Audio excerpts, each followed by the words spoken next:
Sumber dari pasukan Israel atau IDF menyebut bahwa tentara pasukan Israel tidak siap jika langsung perang habis-habisan melawan pasukan Hizbullah Lebanon. Hal itu menurut sumber para perwira militer IDF. Pernyataan tersebut juga untuk meyakinkan perlunya gencatan senjata di Gaza. Hal ini lantaran kemampuan serta amunisi IDF yang menipis.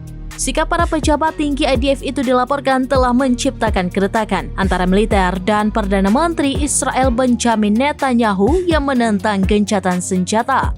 Menurut Netanyahu, jika gencatan senjata dilakukan, hal itu akan memungkinkan Hamas bertahan dari perang.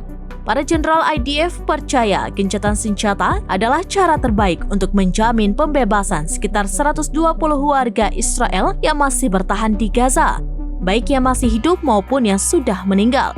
Karena IDF tidak memiliki perlengkapan yang cukup untuk menghadapi pertempuran lanjutan setelah perang terpanjang Israel dalam beberapa dekade. Menurut para pejabat IDF, gencatan senjata dengan Hamas juga dapat memfasilitasi kesepakatan dengan Hizbullah.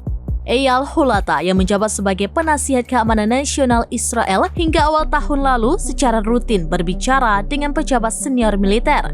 Ia mengatakan militer IDF sepenuhnya mendukung kesepakatan penyanderaan dan gencatan senjata. Mereka yakin selalu dapat kembali dan melawan Hamas secara militer di masa mendatang. Hulata juga dilaporkan mengindikasikan IDF usai melawan pejuang Palestina kini memiliki lebih sedikit amunisi, lebih sedikit suku cadang, dan lebih sedikit energi daripada yang mereka miliki sebelumnya.